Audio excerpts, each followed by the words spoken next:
Ang inyo bang kliyente nasa Pilipinas pa? Ayan, sigurado ako. Kahapon nag-ano na parang ang message is he is still in the Philippines. Yung Okay. yun ang ano ata, yun ang pagkaintindi ko kahapon. Pero as to where in the Mm. Philippines, yan ang hindi ko alam. Meron ba Mm. siyang meron bang kaisipan na siya pupuwede mag-apply ng asylum sa ibang mga bansa dahil nga dito sa claim din po 'di ba ng kampo ng mga Duterte that they are being persecuted. As to that, hindi umabot yung pag-uusap namin kahapon, no? Kung Mhm. Mm. seek ba siya ng asylum. Hindi pa namin napag-uusapan yan. Okay, opo. Talaga bang meron ng arrest warrant? Kasi meron na pong trial na mangyayari. Dito po sa kaso ng dating Pangulo and as you also know, yung mga co-conspirators po in-identify na kasama si Senator Bato. Talaga ho bang meron ng arrest warrant? Hindi lang inaanunsyo ho ng gobyerno, I mean, ano, kumbaga ng malakasan, pero sa iyo bang pagkakaalam, talaga bang meron na pong arrest warrant? Sir, ito pwede kong sabihin na kakarating ko lang po galing Netherlands. I think 5 or 6 days ago. Mm. One of the purposes talaga doon, ngayon ko lang sasabihin, is really to verify that, no? Maski nga mga lawyers doon, nagsabi sa akin, hindi nila masabi kung may warrant o ala, pero posible rin na may warrant. So yan po ang fact ngayon na ano. Mm. Ang nagsasabi kasi, ang problema kasi dito, sir, is high government officials mismo ang nagsasabi na may warrant na siya. Ombudsman na dating DOJ Secretary, DILG Secretary.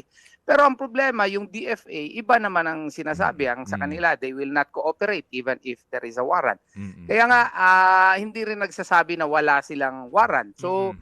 ang sa amin dito is, at saka walang assurance sa gobyerno kung paano ba ang treatment. Kasi kung may assurance sa gobyerno, no?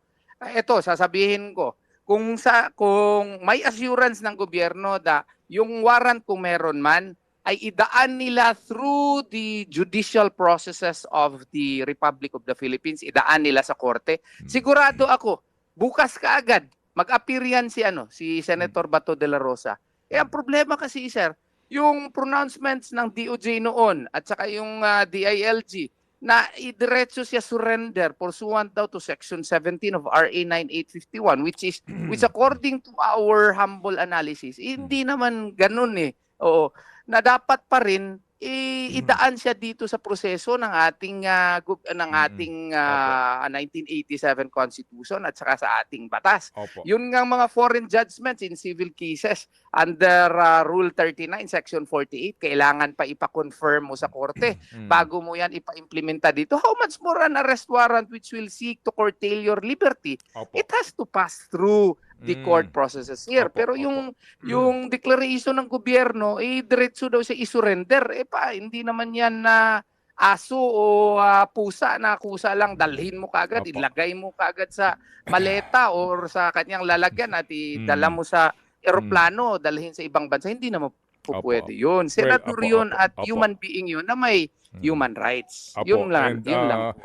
naunawaan po namin kasi nga nagkaroon na po ng president, 'di ba? Dito po sa pangyayaring ito. Kaya Opo. kaya ganyan po ang Oo, inyo pong si Tatay Digong opo, nga yes sir, yes sir. Okay. respetado yun So, na pumunta kayo, napaka-popular hanggang ngayon. pumunta Mm. mismo kayo ng ICC, attorney. Mismo doon sa ICC at nag-usisa kayo doon kung meron na ba talagang arrest warrant. Meaning talagang pumunta kayo doon sa ICC. Pumunta ako doon may mga Oo. pictures pa nga ako sa Facebook ko. Nasa Sorry harap kasi ako wala ng akong Facebook, ay, hindi ko.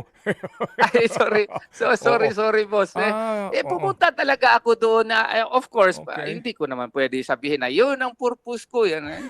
Kunyari, yung ngayon ko lang sinabi na yun Opo. talaga isa sa mga pakay ko Oo, doon. oo nga At kasi saka coordination, oo, no? to Yung really ang verify yun, pero confidential ano po? mm. Confidential, no? Confidential nga daw confidential daw. So wala tayong Sige. magawa. But the efforts are ongoing. I hope and pray na may Sige. confirmation soonest to. Opo. Mga kapatid, para sa iba pang mga balita at impormasyon, sundan niyo po kami sa X, Instagram, Facebook at syempre sa TikTok, True Network PH. Mag-subscribe din po kayo sa aming YouTube channel, True Network. May website din po tayo, truenetwork.ph, at pwede nyo rin po kaming mapanood sa Channel 19 ng aming True FM TV. Lagi pa rin makinig sa radyo dito po sa 105.9 True FM dahil dito, lagi po sa'yo, kapatid. Dito tayo sa